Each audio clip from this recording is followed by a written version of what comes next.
Donc je suis le docteur Gérard Chadili, je suis praticien hospitalier détaché donc, à l'Institut Mutualiste Montsouris, actuellement responsable de l'unité fonctionnelle d'addictologie au sein du département universitaire de psychiatrie de l'adolescent et de l'adulte jeune. Donc l'Institut Mutualiste Montsouris est un hôpital qui appartient à la Mutualité française. Donc dedans il y a la MGEN, la Matmut et la MFPAS, de grandes mutuelles. Et donc c'est un ESPIC, c'est-à-dire c'est un établissement de soins privés d'intérêt collectif, c'est-à-dire à but non lucratif. Ici tous les médecins sont en secteur 1 et il n'y a pas de dépassement d'honoraires et tout est pris en charge par la sécurité sociale et les mutuelles. Le département est donc intégré à l'intérieur d'un hôpital qui est à la fois un hôpital avec une prise en charge sectorielle d'adolescents et d'enfants dans le 5e et 6e arrondissement. Et pour tout ce qui est le service universitaire, il n'est pas sectorisé, c'est-à-dire qu'on reçoit de partout. La grande spécialité du service, c'est les troubles des conduites alimentaires. Donc on a tout le second qui comporte au moins 20 lits de troubles des conduites alimentaires sévères, plutôt anorexiques. Et il y a aussi une prise en charge de la psychiatrie, de l'adolescent général et des comorbidités addictives associées. C'est évident qu'il y a une dégradation qu'on n'avait pas vue lors du premier confinement parce que par l'intermédiaire, d'abord c'était le premier confinement, donc les gens au début ont relativement bien vécu cette période de confinement. Ça faisait sens pour eux aussi, donc les patients ne se sont pas dégradés. Au contraire, d'ailleurs, ils avaient beaucoup, pour beaucoup d'entre eux, l'impression qu'enfin ils étaient normaux, ils étaient comme les autres. Puisque dans la pathologie psychiatrique ou psychologique, on a souvent isolement, retrait, difficulté à avoir des relations sociales, on reste souvent chez soi. Donc là, ils avaient l'impression d'être un peu comme tout le monde. Et comme on avait mis en place des consultations vidéo, des consultations par téléphone, des suivis par mail, qu'on conserve aujourd'hui, eh ben, on a réussi à endiguer une dégradation psychologique. Mais on savait qu'il fallait attendre, qu'il allait y avoir une temporalité différente chez les gens et que donc il fallait attendre pour voir apparaître probablement une seconde vague psychologique. Ce qui n'a pas manqué à partir de la rentrée de septembre. Déjà, on avait senti chez les jeunes, du fait pour leur scolarité, d'une mise en place de contrôle continu, disparition d'un certain nombre d'examens, comme par exemple le français pour le bac a été fait sur les notes en continu, alors qu'ils n'y étaient pas préparés, qu'on ne leur avait pas forcément dit. Donc certains ont vécu comme une espèce de préjudice, pour d'autres ça a servi, mais certains ont vécu comme un préjudice. Et après les vacances, il y a eu beaucoup d'inquiétudes, notamment après le Parcoursup, pour les terminales par exemple, de savoir comment ça allait s'organiser. D'autant qu'on était dans la deuxième année, si je ne me trompe pas, de choix par les adolescents, du choix en première de leurs propres options. Donc, c'est-à-dire il n'y avait plus les filières. Filières, ça cadre, comme chez où je vais.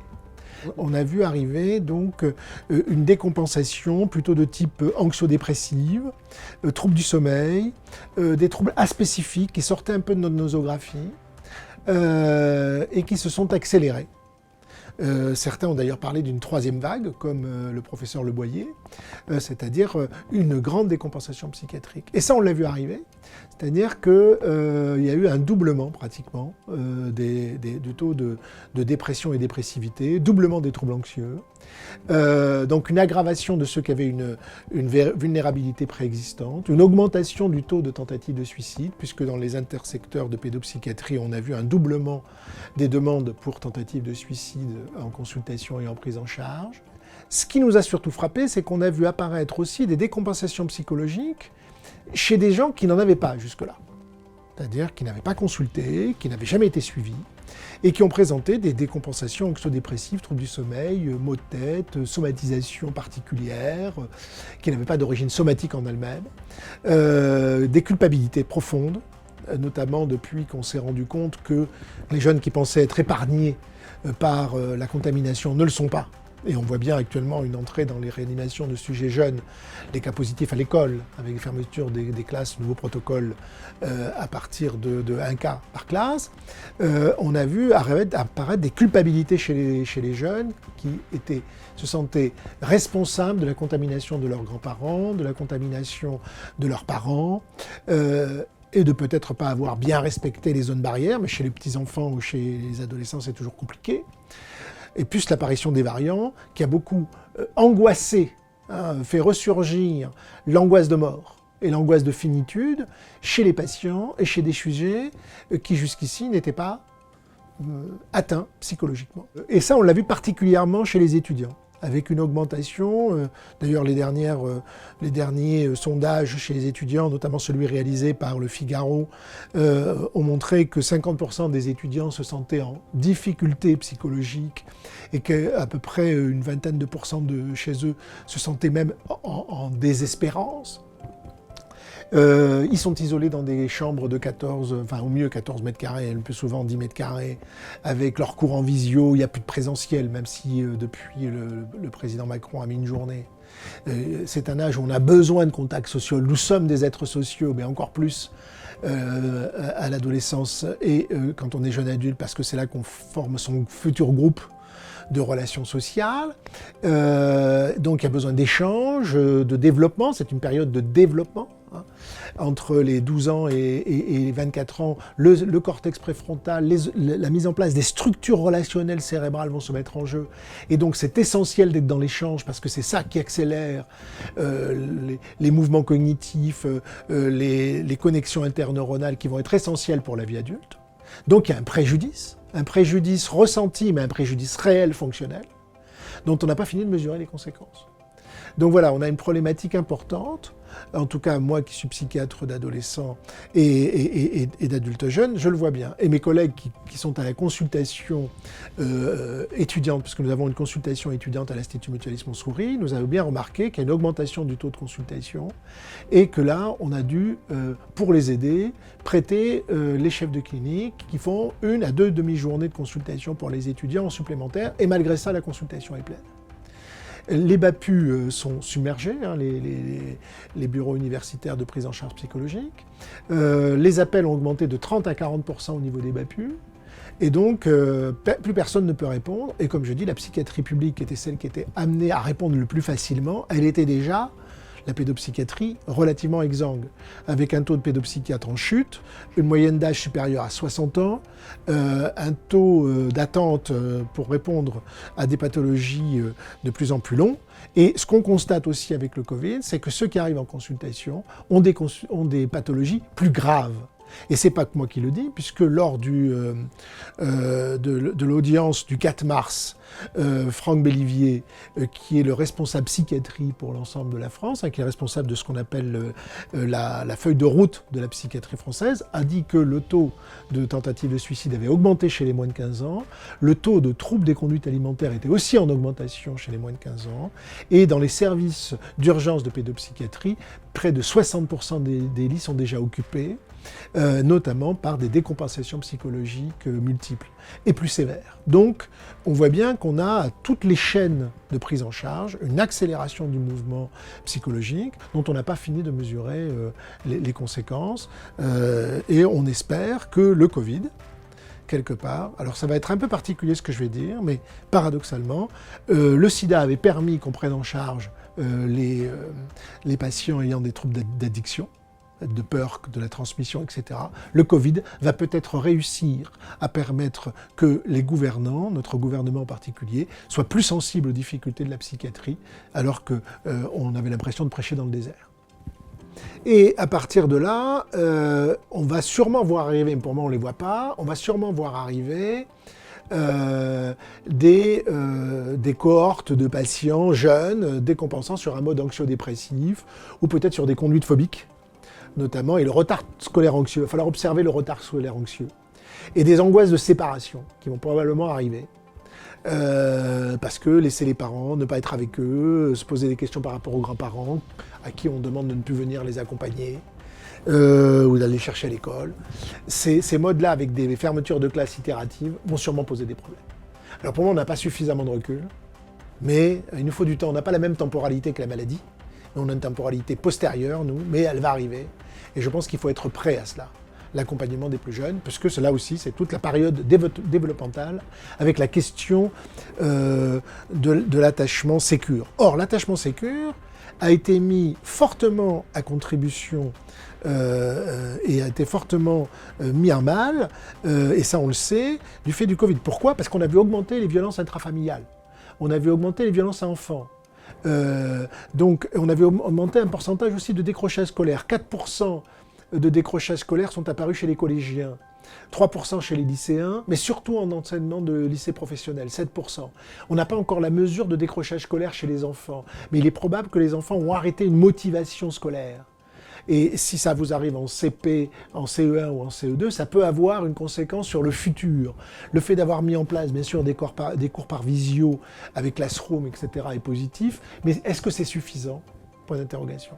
Donc à partir de là, il va falloir observer. On va être dans l'observationnel, mais moi je vois mal les plus jeunes, sûrement qu'ils seront moins touchés que les lycéens, je pense, et que les collégiens, mais je ne les vois pas indemnes. Les conséquences psychologiques de la crise vont être très importantes, ça ne peut pas être autrement.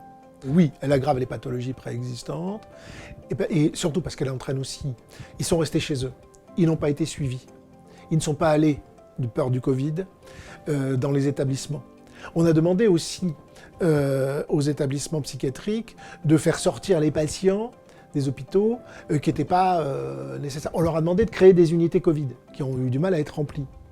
Donc ces patients se sont désafférentés, sont plus venus aux hôpitaux de jour, ont plus été suivis ou beaucoup moins, ont peut-être mal respecté l'observance thérapeutique et on va voir apparaître des décompensations de patients.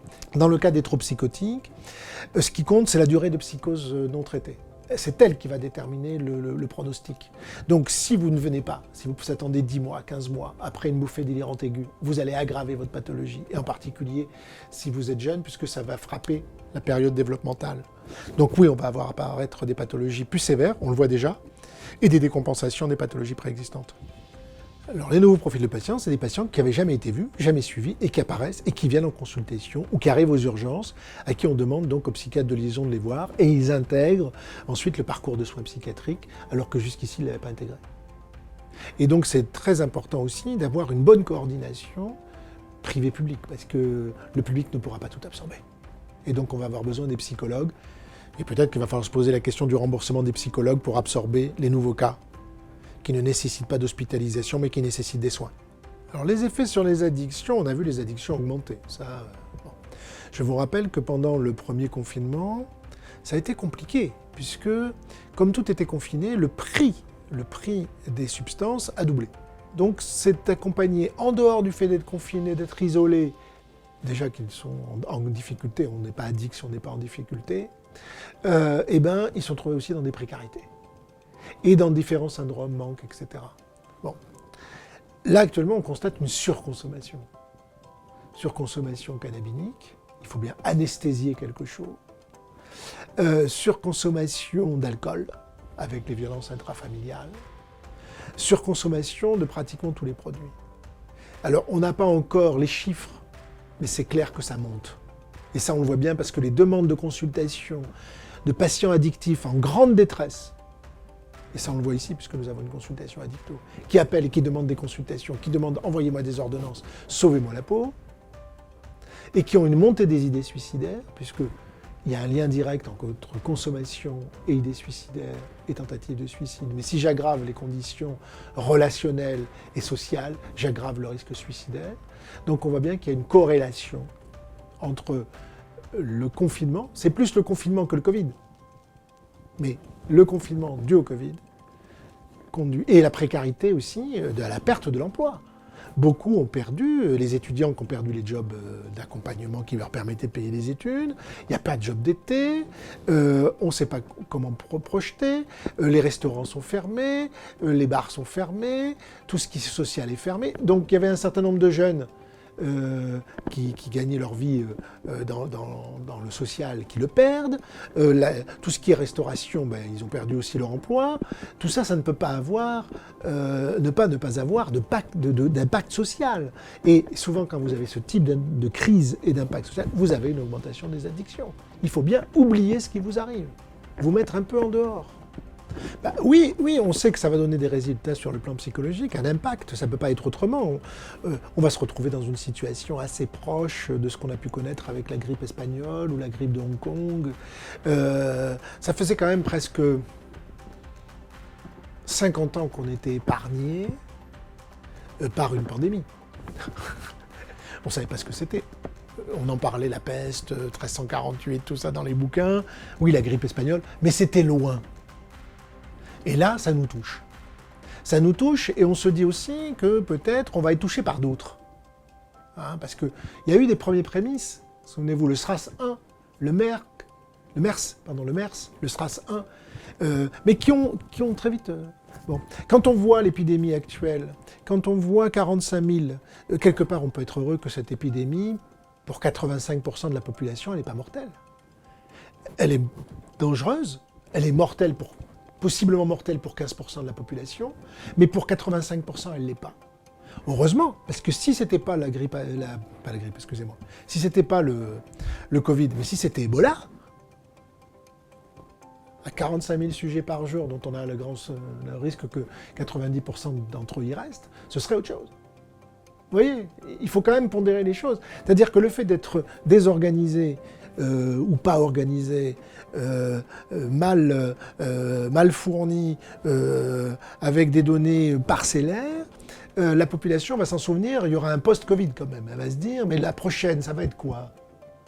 Comment on va être accompagné? Là, il y a une lueur d'espoir avec ce qui se passe en Angleterre, puisque hier, 0 mort. Wow. 0 mort Covid en Angleterre. On a appelé ça le Happy Monday en Angleterre. Et ils relâchent de ce fait-là, mais ils ont 60% de la population qui est vaccinée, adulte. 60%, 30 millions, 60% de la population adulte vaccinée. Et là, on se rend compte qu'il y a de moins en moins de contamination. C'est quand même un pays qui, il y a 2 mois, avait 1300 morts par jour. Je pense que l'impact, il va arriver quand même. Parce qu'on va mesurer qu'on a enterré les gens à la va-vite, qu'on n'a pas pu satisfaire à nos rituels. Comment on va compenser ça? Nous sommes des êtres sociaux, ritualisés, avec des codes. Et le fait qu'on a dû improviser, changer nos codes sociaux et nos phénomènes relationnels ne pourra pas ne pas être sans impact. Et il y aura donc des impacts... Nous serons détraumatisés, je pense que là-dessus, il n'y a pas de doute. Ça va nous marquer. Alors bien sûr, il y aura des variabilités, la plupart de la population sera résiliente. Mais on a un certain nombre de patients qui vont émerger et qui seront complexes. Déjà, on commence à voir apparaître du stress post-traumatique. C'est traumatisant. On va le voir apparaître chez les patients, mais surtout chez les soignants. Passer d'une prise en charge claire, programmée, avec des protocoles tout à fait bien définis, à aller au combat sans protection, y laisser des plumes, à part des applaudissements le soir aux fenêtres qui n'existent plus, ne pas avoir l'impression d'être pris en considération, ne pas avoir l'impression qu'on voit ce que vous faites. Être tous les jours, quand on est infirmier de réa, au contact, ou médecin de réa, au contact de la mort. Perdre énormément de patients. C'est-à-dire que le pourcentage normal de décès dans une réa, c'est entre 18 et 20%. Si vous passez à 50%, c'est pas la même chose. Et d'avoir l'impression d'être... Pendant longtemps, on n'avait pas de protocole, pas de moyens. On ne connaissait pas la maladie. Donc d'avoir l'impression que vous n'êtes pas efficace et que la seule chose que vous faites, c'est d'accompagner vers la mort, ça ne peut pas ne pas entraîner un stress post-traumatique. De faire de la médecine de guerre ou de la médecine de catastrophe, parce que c'est un peu ça, avoir le nombre qui augmente, d'avoir l'impression aussi que les gens ne respectent pas à l'extérieur toutes les mesures nécessaires, qu'il n'y a pas forcément de prise de conscience de la gravité de la pathologie, y compris à l'échelon le plus haut. On a eu vraiment l'impression que quand même la coordination n'était pas au rendez-vous et que c'était un peu du bricolage et que rien n'était prévu et rien n'était organisé. Et qu'on faisait porter la responsabilité de tout ce qui échoue aux échelons inférieurs, si je peux me permettre de dire ça, c'est-à-dire les soignants, et aussi la population, la responsabilité individuelle. J'en appelle à la responsabilité individuelle. Nous, on en a appelé à l'organisation générale. Et donc, à partir de là, il n'y avait pas de moyens. Au début, pas de masque. On faisait les blouses ici, à l'IMM, on faisait nos propres coutures. Les collègues là, ils faisaient leurs coutures avec des sacs plastiques. Il n'y avait pas de surblouse, il n'y avait pas tout ça. Depuis, ça s'est corrigé. Mais quand même, quand vous allez au combat, on pourrait dire sans armes, et que vous y restez, ou que certains de vos collègues y restent, et que ce n'est pas pris vraiment en considération, puisqu'au départ, je rappelle que M. Macron avait dit que les enfants de soignants tombés au front, puisqu'il avait dit c'est une guerre, tombés au front, seraient pupilles de la nation, et ensuite il s'est révisé, vous avez l'impression que vous êtes allé crever pour rien. Ça ne peut pas vous approcher la mort des patients et vous approcher votre propre risque. Ça ne peut pas ne pas entraîner de stress post-traumatique. Donc ça, on verra les conséquences, et notamment sur les risques psychosociaux. Je rappelle qu'avant la crise, 52% des médecins étaient en burn-out, 60% des internes, 40% des externes. On considérait aussi entre 40 et 60% des infirmiers. On ne voit pas comment ça peut s'améliorer. Donc ça va s'aggraver. Et d'autant que tous les soignants de l'époque, quel que soit, avant le Covid, quel que soit leur niveau dans l'hôpital, criaient la sonnette d'alarme pour les conditions de travail, le manque de moyens, l'incapacité déjà de prendre en charge correctement les patients avant Covid. Bon. Là, à cause du Covid, on va déprogrammer 60 à 80% de la chirurgie. Elle va arriver après. Elle va arriver avec du retard. On voit déjà réapparaître ici en chirurgie thoracique, c'est la chef de service qui l'a dit, des cas de chirurgie thoracique comme ça n'existait plus depuis 10 ans, c'est-à-dire des cas de cancérologie avancée. On voit aussi apparaître des infarctus en cardio qui avant étaient traités facilement, anticipés, et là ils arrivent en infarctus constitué. Donc on va avoir une surmortalité des patients et une surmorbidité. Forcément, chez des soignants qui vont être épuisés, exsangues par une pandémie redoutable, ça va faire mal. Surtout qu'ils n'ont pas eu de congés. Pour beaucoup d'entre eux, à la PHP, on a supprimé les congés. La première vague, on avait supprimé, on les a remis, puis là, il faut travailler, il n'y a plus de congés. Parce qu'il n'y a plus d'infirmiers, parce qu'on augmente à 5000, à 2000 places de réanimation. Donc, dans l'Île-de-France, on va atteindre 2000. C'est 2 fois ce qui est d'habitude le cas, je crois.